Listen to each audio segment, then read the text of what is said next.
नमस्कार, मैं हूं आपके साथ गौरव राजेंद्र। बुलेटिन की शुरुआत करते हैं और आपको सीधे ले चलते हैं राजस्थान विधानसभा, जहां पर सदन की कार्रवाई लगातार जारी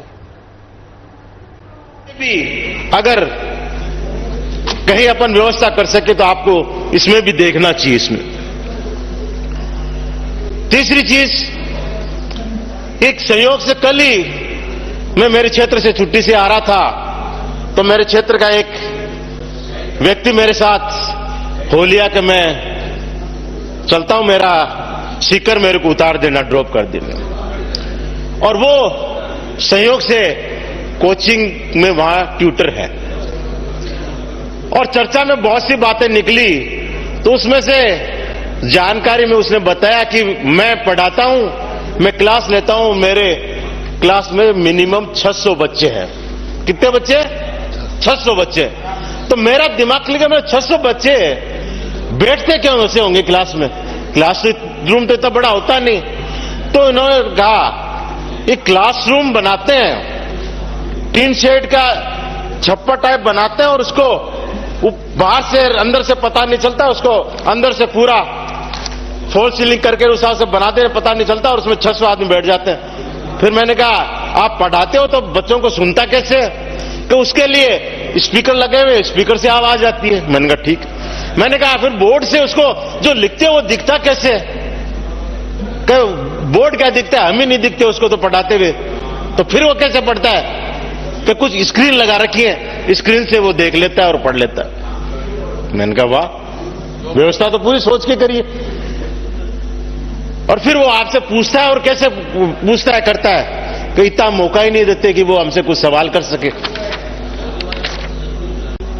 तो इस तरह से अगर एक एक से वो 600 के बैच पढ़ा रहे हैं और कमाने का कितना है इसका इसी से अंदाज लगा रहे हो कि जो डाटा इनकम टैक्स का आया था उसमें सबसे ज्यादा व्यक्तिगत इनकम टैक्स देने वाले हैं, उनमें जो कोचिंग सेंटर वाले आपके कोटा वाले वो है, वो टॉप 10 में है।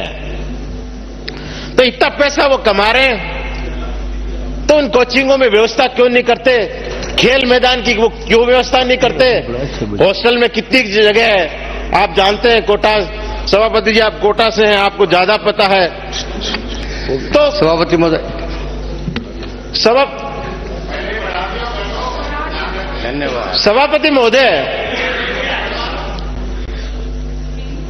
उस शिक्षा विभाग के कॉलेजों में आपका कॉलेज खोलते तो सबसे पहले कहते हैं उसकी 8 बीघा 20,000 मीटर जमीन जरूरी है। तो कोचिंग वालों के लिए जगह का प्रावधान क्यों नहीं हो कि उसमें खेल मैदान अनिवार्य कर दो? आप क्यों नहीं होगा अनिवार्य?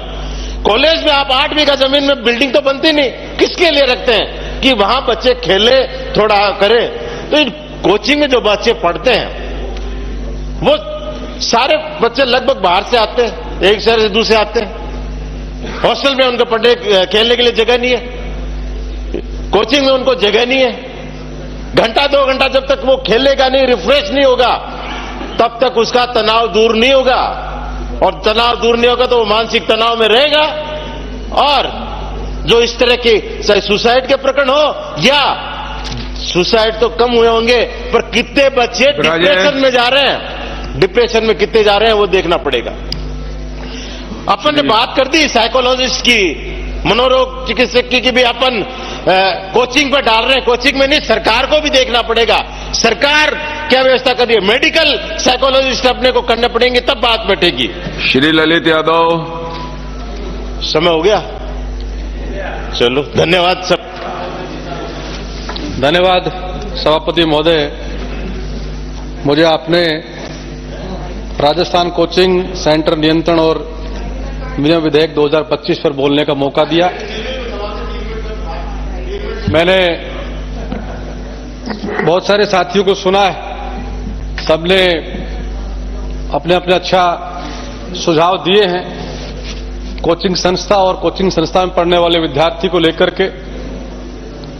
मुझे लगता है कि विधेयक इसलिए लाना पड़ा कि पूरे प्रदेश में बहुत सारी ऐसी घटनाएं हो रही जिनमें हमारे नौजवान आने वाला देश का भविष्य आत्महत्याएं कर रहा है।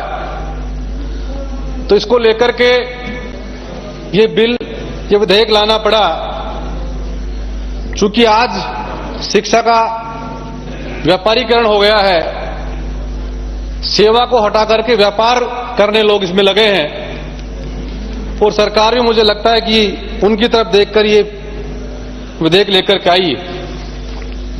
माननीय सभापति महोदय, कोचिंग सेंटर बच्चों की जिंदगी से खेल रहे हैं। कोचिंग सेंटर डेथ चैम्बर बन गए हैं। ये मैं नहीं कह रहा, ये सुप्रीम कोर्ट कह रहे हैं। माननीय सुप्रीम कोर्ट ने कहा, जब दिल्ली में बरसात के समय बेसमेंट में चल रही कोचिंग में हमारे उस नौजवान जो पढ़ने के लिए आया, आईएएस बनने के लिए आया, लेकिन उस कोचिंग में बेसमेंट में पानी भरने उसकी जान चली गई।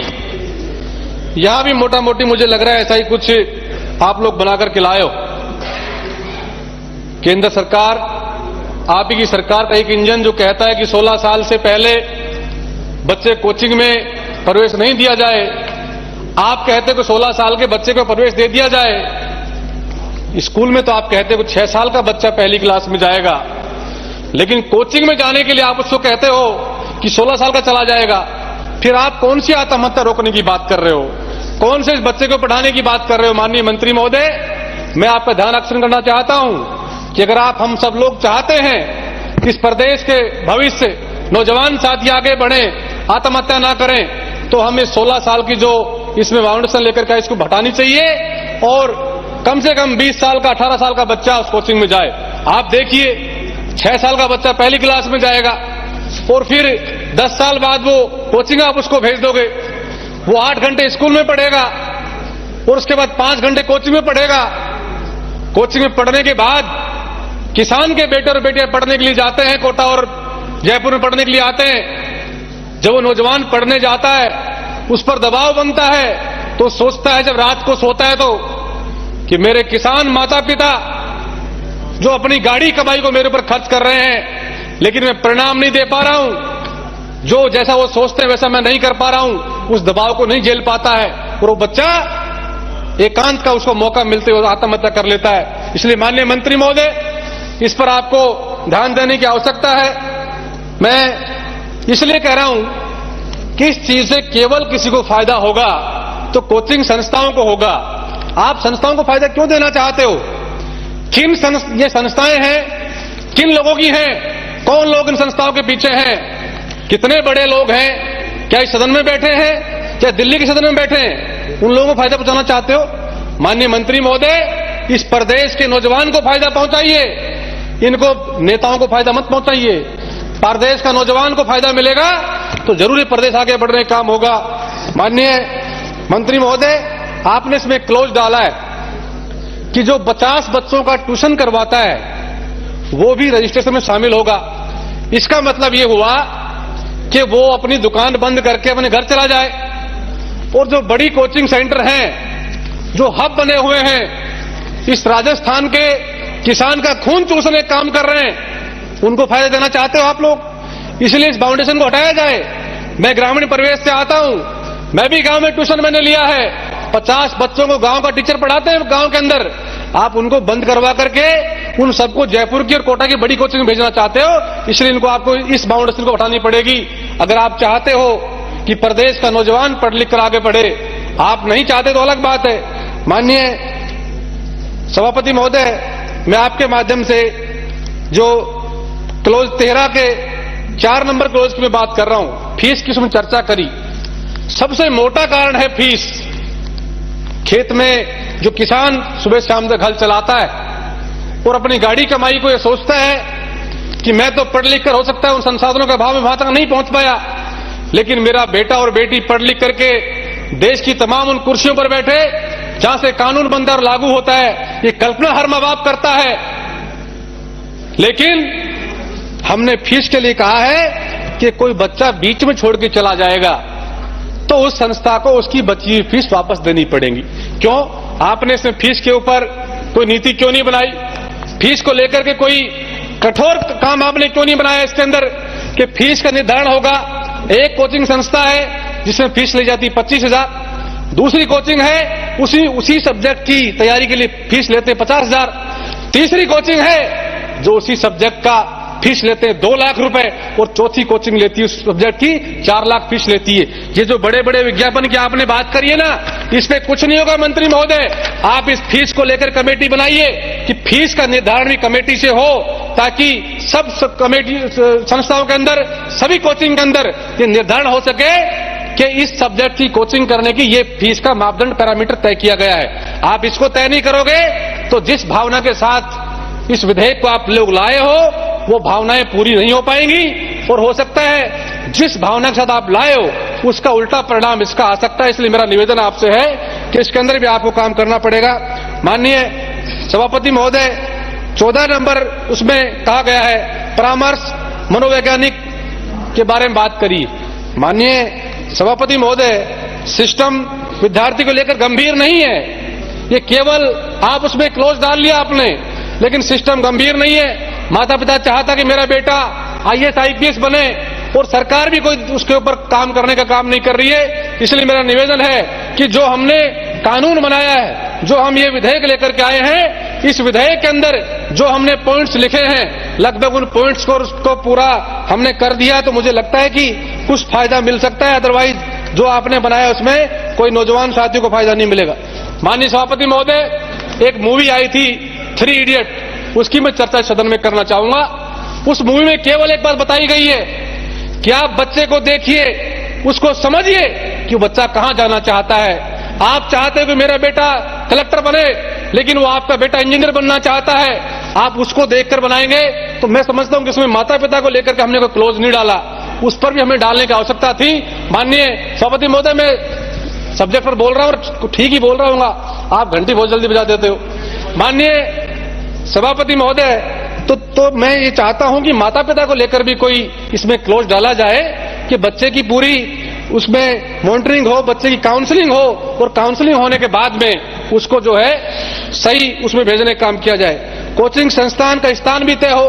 हम शहरों में कोचिंग करवा रहे हैं जहां पर पूरा ट्रैफिक चल रहा है, कोई मापदंड फॉलो नहीं कर रहा है, और वहां उन बच्चों को हम लोग करवाने का काम कर रहे हैं। पिछले दिनों जयपुर के अंदर एक कोचिंग संस्था के अंदर जहरीली गैस के कारण हमारे कुछ बच्चे बेहोश हो गए थे, लेकिन जाने क्या किया, कहां से लेन देन हुआ, उसको बात को ठंडे बस्ते में डाल दिया।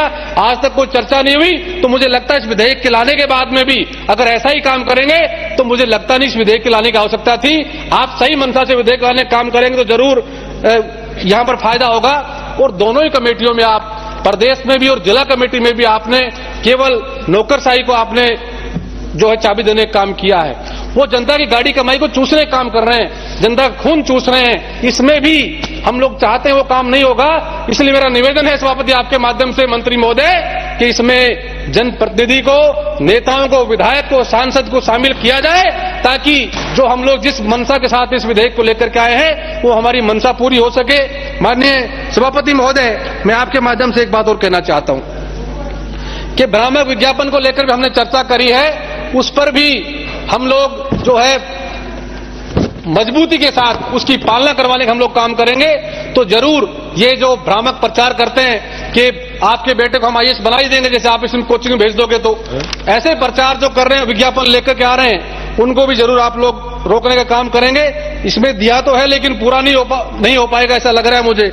माननीय सभापति महोदय, मैं आपके माध्यम से मेरी बात खत्म करूं उससे पहले मैं आपसे कहना चाहता हूं कि जिस प्रकार से कोचिंग संस्थानों का दिन प्रतिदिन जो है इसका बढ़ावा मिलता हुआ जा रहा है, अभी माननीय सुजानगढ़ से आने वाले सदस्य ने कहा कि सदन के पटल पर लगातार बच्चों की शिक्षा को लेकर जो है गंभीरता से यहां पर चर्चा होती हुई कि किस तरीके से उनको सुविधाओं का लाभ जो है वहां तक पहुंचे, और कोचिंग सेंटर्स के माध्यम से हो या फिर वो स्कूल और या यूनिवर्सिटी के माध्यम से किस तरीके से शिक्षा को बेहतर बनाया जा सके, जिससे कि बच्चों का भविष्य जो है बेहतर बन सके। फिलहाल आगे बढ़ते हैं, खबरों में आगे बढ़ेंगे। राज्यपाल हरिभाऊ बागड़े ने जिला परिषद सभागार टोंक में सोमवार को जिला स्तरीय अधिकारियों से संवाद कर विकास योजना और जनहित कार्यक्रमों की समीक्षा की है। उन्होंने कहा कि सरकार की योजनाओं का लाभ अंतिम छोर पर बैठे पात्र व्यक्ति तक पहुंचे, और बागड़े ने अधिकारियों को निर्देश दिए कि वो आमजन की समस्याओं का प्राथमिकता से समाधान करें और उनके जीवन में सुधार लाने के लिए जनहित की योजनाओं को प्रभावी ढंग से लागू करें। राज्यपाल ने जल संरक्षण को लेकर मुख्यमंत्री जल स्वावलंबन योजना में गांव का पानी गांव में, खेत का पानी खेत में संचित रखने पर जो है विशेष जोर दिया है। उन्होंने प्रधानमंत्री ग्राम सड़क योजना के तहत जो है सुदूर गांवों में, डांडियों में जो है सड़कों की बेहतर कनेक्टिविटी सुनिश्चित करने के निर्देश दिए हैं। साथ ही इस कार्य को प्राथमिकता से समयबद्ध सीमा में पूरा किया जाए। जल जीवन मिशन में प्रत्येक परिवार को स्वच्छ पेयजल उपलब्ध कराएं। पीएम सूर्य घर योजना और पीएम कुसुम योजना का लाभ लेने के लिए लोगों को प्रेरित करें।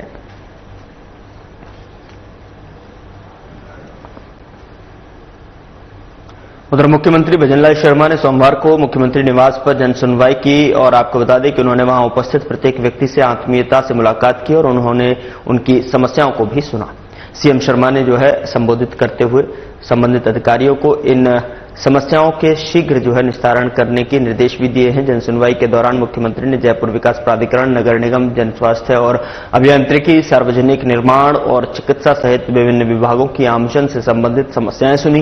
कई समस्याओं को जो है मौके पर ही निस्तारण करवा दिया और आपको बता दें कि बर्बादी को राहत दी है। जनसुनवाई के दौरान जो है आमजन ने राज्य बजट में 2025-26 में दी गई सौगातों के लिए सीएम शर्मा का आभार जताया, दुपट्टा ओढ़ाकर उनका अभिनंदन किया है और आपको बता दें कि इस अवसर पर जनप्रतिनिधि और आमजन उपस्थित रहे।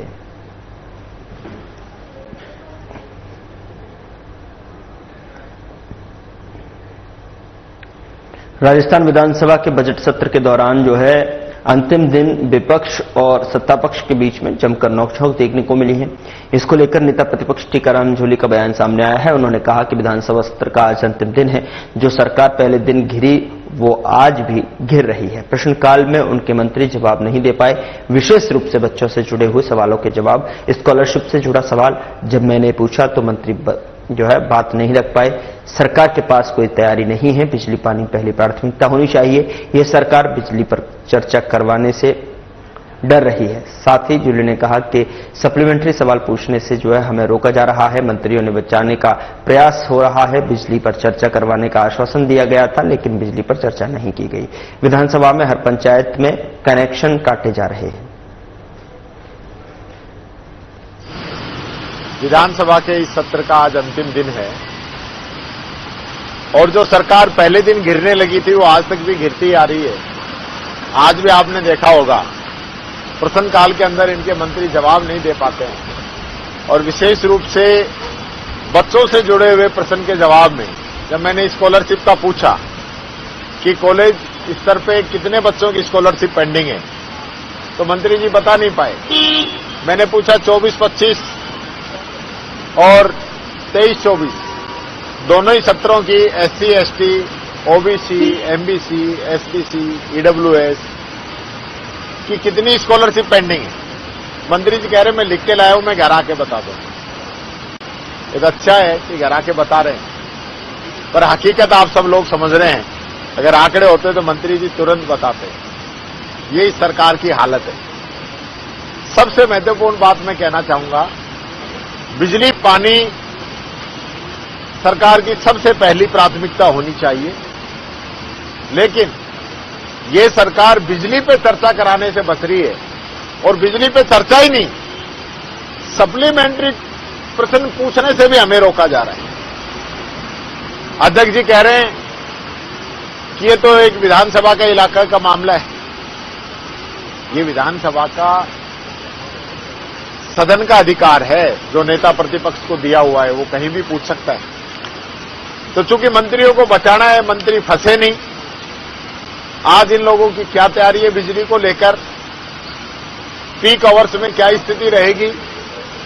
बार बार हमारी समय पे सवाल उठाते हैं। अब तो 1.5 साल होने को आ गए इनको कि आप लोग महंगी बिजली खरीदते थे। 100 बातें कहते हैं पर हमने चाहे महंगी बिजली खरीदी हो, जनता को अंधेरे में नहीं रखा। आज जो स्थिति सरकार में बन रही है, 24 घंटे का नाम लेने वाली सरकार 15-16 घंटे बिजली दे रही है। 6 घंटे की बात करने वाली सरकार 5 घंटे के आसपास बिजली दे रही है और वो भी ट्रिपिंग के माध्यम से। और जब गर्मी आएगी, हीट वेव चलेगी, बिजली की डिमांड बढ़ेगी, उस समय इनके पास क्या प्रबंध है, क्या इनकी व्यवस्थाएं हैं, उसको लेकर हम चर्चा करना चाह रहे थे। कार्य सलाहकार समिति के अंदर बार बार कहने के बावजूद हमें सरकार की तरफ से आश्वस्त किया गया था, अध्यक्ष जी की तरफ से आश्वस्त किया गया था कि बिजली पे चर्चा जरूर कराएंगे, लेकिन सरकार डर के भाग गई, बिजली पे चर्चा नहीं। मुख्यमंत्री भजनलाल शर्मा के कुशल नेतृत्व और मंत्री झावर सिंह खर्रा के निर्देशन में जो है नगरीय विकास विभाग नए आयाम स्थापित कर रहा है। सोमवार को MNIT में अभियंताओं की क्षमता संवर्धन के लिए एक दिवसीय प्रशिक्षण कार्यक्रम का नगरीय विकास और आवासन मंत्री झावर सिंह खर्रा ने शुभारंभ किया। बतौर कार्यक्रम के मुख्य अतिथि झावर सिंह खर्रा ने इस अवसर पर जो है अभियंताओं से संवाद कर उनका मार्गदर्शन किया। खर्रा ने कहा कि व्यक्ति के जीवन में सीखने की कोई उम्र नहीं होती, अभ्यास से ही वह अपने लक्ष्य की ओर अग्रसर हो जाता है। उन्होंने कहा कि इंजीनियर के रूप में आपका कार्य केवल इमारत बनाना नहीं है, बल्कि नगरीय विकास की प्रगति और समृद्धि की नींव जो है और मजबूत करना। आज के तेजी से बदलते समय में हमें कुछ नया और अलग सोचने की आवश्यकता है।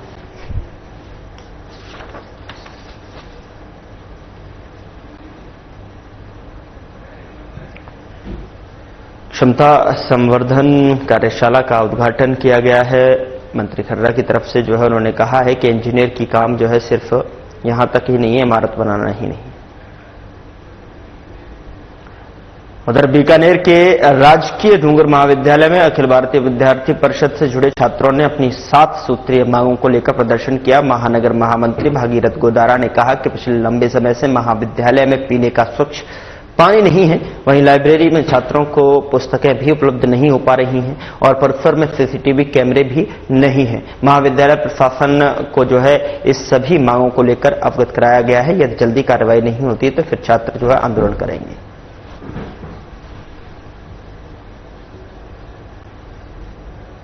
सूत्री मांगों को लेकर बीकानेर ABP महानगर द्वारा प्रदर्शन किया गया है। उस पर प्रथम मांग तो ये है कि गर्मी का समय आ गया है, संभाग का सबसे बड़ा महाविद्यालय होने के बावजूद यहाँ पे जो वाटर कूलर है, वाटर कूलर नाम पे सिर्फ कूलिंग है, लेकिन वहाँ कूलिंग कुछ नहीं है। ना पानी, अच्छा पानी, ना मीठा पानी आता, ना ठंडा पानी आता, ना उसको समय से। स्वामी केशवानंद कृषि विश्वविद्यालय की ओर से 25 से 27 मार्च तक विश्वविद्यालय स्तरीय किसान मेले का आयोजन किया जा रहा है। कृषि विश्वविद्यालय के कुलपति डॉक्टर अरुण कुमार ने बताया कि सुनियोजित तरीके से खेती करके ही किसान अधिक फसल प्राप्त कर सकता है। सुनियोजित तरीके से फल सब्जियां उत्पादित करेंगे तो निश्चित रूप से लाभ प्राप्त होगा। हमारे कृषि विशेषज्ञों की तरफ से जो है कृषि मित्रों को 3 दिन तक पशु खेती संबंधित प्रदर्शनी लगाकर उन्हें समझाकर उन्नत कृषि का प्रशिक्षण दिया जाएगा। आपको बता दें कि सेम लावण्य और कृष्ण भूमि के समाधान के उपाय बताएं और जाएंगे और नवीनतम कृषि उपकरणों की प्रदर्शनी लगाकर उन्नत खेती की संपन्न किसान कैसे बने, इसकी जानकारी दी जाएगी। इसमें कृषक, महिला और पुरुष सभी भाग लेकर लाभान्वित हो सकते हैं।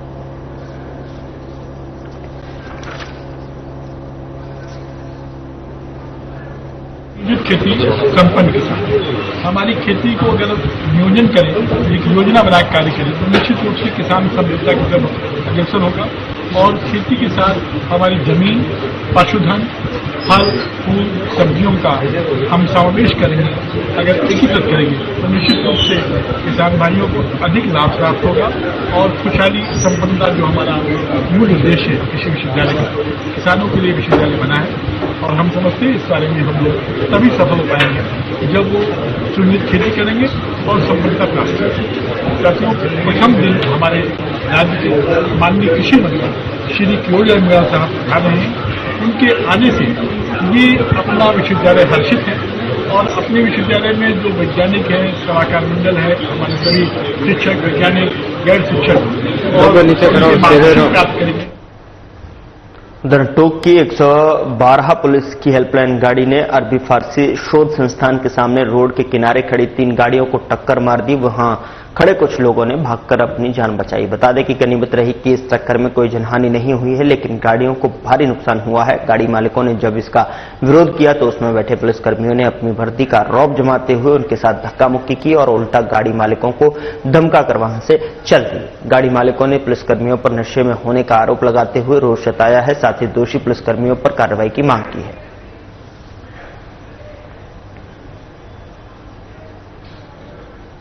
112 की गाड़ी आई और ड्राइवर शराब पी रखा था और उसके साथ में एक दीवान जी और थे, मैं उनका नाम नहीं जानता हूँ।